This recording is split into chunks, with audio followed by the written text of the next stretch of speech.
دارد.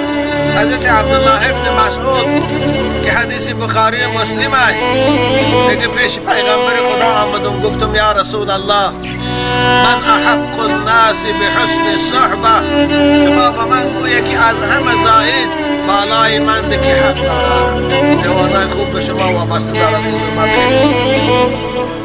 از همه زائد بالای من که حق دارد. یکان ایشان استاد رئیس محله و ناحیه رئیس جمهور که حق دارد.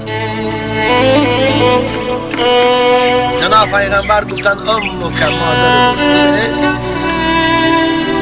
مادر گفتن حق داره. حتی خوشانو نگفتن که من پیغمبری تو هستم از همه زائد بالا من حق دارم، نگفتن مادر. باز دویم بار باز که یا رسول الله دویم مرتبه حضرت باز گفتن مادر. باز سیوم بار سوال داد ثم من با که یا رسول الله بازم گفتم مادر.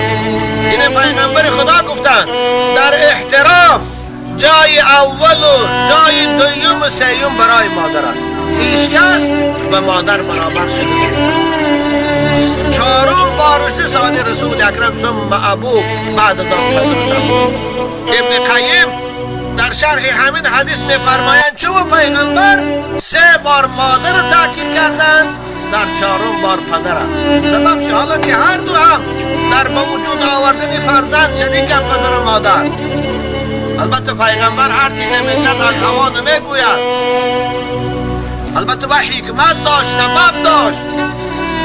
سببش این است بگوید که مادر در به دنیا آوردن فرزند 3 لحظه را از سر میگذراند که پدر در این شریک نیست. من همتان صاحب عقل است گوش اندازه. یکم مرحله حامل داری 9 ماه مادر حملی من شما رو میبردن. حملی ما از مادر شده، هیچ کدام ما از اینکوباتور برآمدگی نیستیم. 9 ماه مادر حملی ما و شما رو میبردن. پدر در این شریک نیست. پدر پروا ندارد. اختفای کار ما شده. این 9 ماه برای مادر رنگی 9 سال میگذره، خصوصا برای مادرایی که لاغر باشند، کمخون باشند، خیلی وزنی میگذرن. این مادر عذاب شده. دوم لحظه به دنیا آوردن، لحظه زایمان. مادر است که عذاب میکشه. در وقتی به دنیا آوردن فرزند بیچاره اکثر مادرها رو ما میشنیم میبروند. سری فرزند وفات کرد میگن سری فرزند را به همین خمان تسلی میدیم. نمیدانه که من چی عذاب کشیده او وقت. اگر خداوند آسانش نکنه این هم عذاب شما مادر میکشه. پدر در شریک اگر همین قدر انصاف کنه پیش تولد خانه میره دهنی درد نگاه کرده میسه که کسی آنچه میگیرد. سیوم مرحله شیرخوارگی که مذهب ما 2.5 سال است، مذهب جمهور 2 سال است. این هم عذاب شما مادر میکشه. مادر است که شبها نصف شب بخیزه تفلک شیر میگیرد، نصف شب میخیزه گهواره میجماند، نصف شب میخیزه چند بار در خونه که میکشاید و میبندد.